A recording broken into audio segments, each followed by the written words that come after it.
Get ready for the dictation. Start. If we look at the provision of the Constitution, we will find that this resolution is in pursuance of the provision in Article 312. According to sub-article 2 of the same article, we have now the Indian Administrative Service and the Indian Police Service, which according to the sub-article are deemed to have been created by Parliament.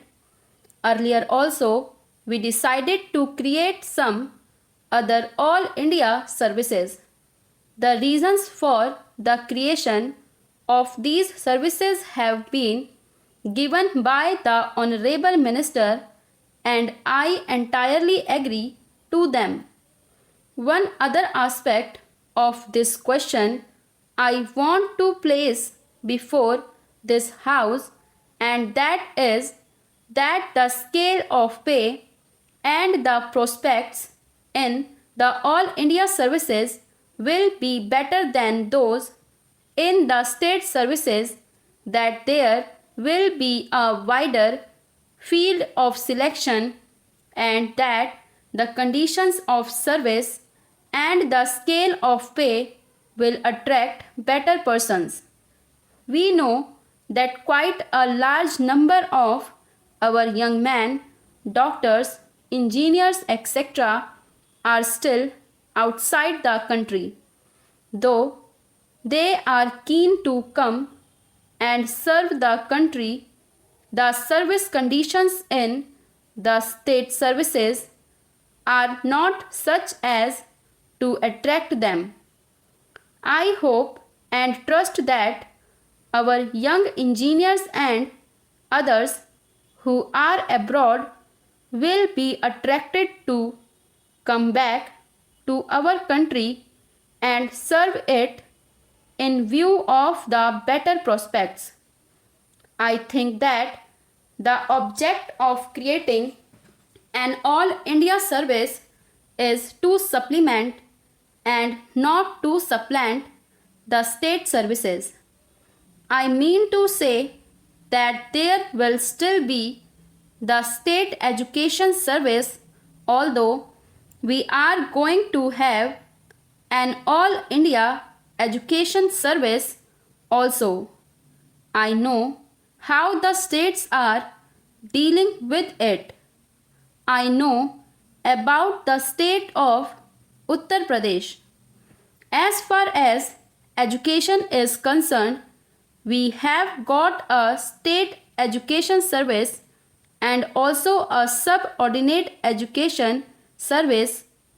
In the state service, there is class 1 and class 2. There is no direct recruitment to class 1 services generally. Therefore, when we are going to create an All India service, I think the first question which will come up before the government will be as to which of the personnel of the state services are fit enough to be absorbed in the All India service. I find that the Honorable Minister had suggested that there might be a proportion of 33% reserved for promotion. After this resolution is passed by this House, the government will consider the question of legislation for the creation of these services. I read the provision in Article 312, and I know that the creation of these services is possible only by a law that we have got to bring forward a bill and pass it into law. But as far as the conditions of service and all other things are concerned, they are also to be regulated by Parliament.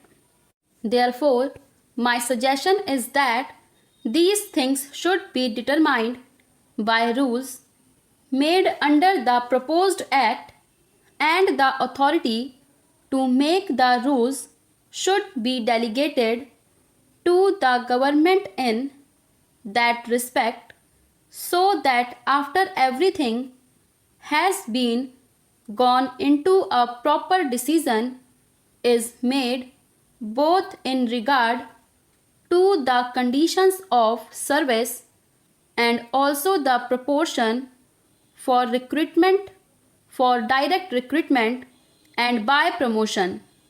I have seen executive officers working in the states drawn both from the IAS and the provincial executive service.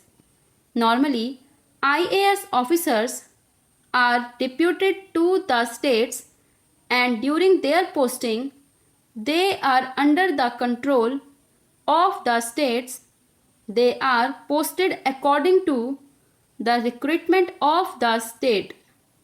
I think the same principle will be followed in regard to these all India services also, but it would be desirable that officers serving in one state should not be allowed to remain there for a very long period.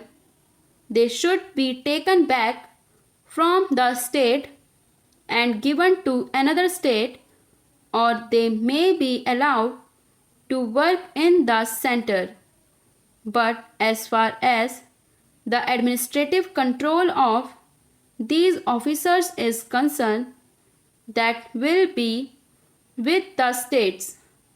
But at the same time, because they are all India officers, all disciplinary proceedings and action taken in consequence thereof is to be taken by the central government in consultation with the Union Public Service Commission.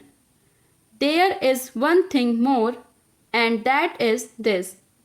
Although these officers will be serving in the states and will really to a certain extent replace the present state officers, still I feel that additional expenditure on administration will be necessary.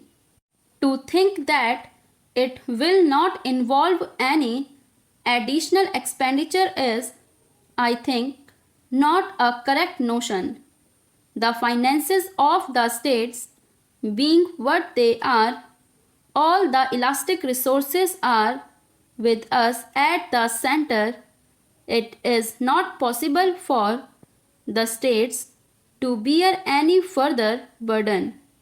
If any additional expenditure is involved in the creation of these services, that burden must be borne by the center and not transferred to the states, because this expenditure is on central services.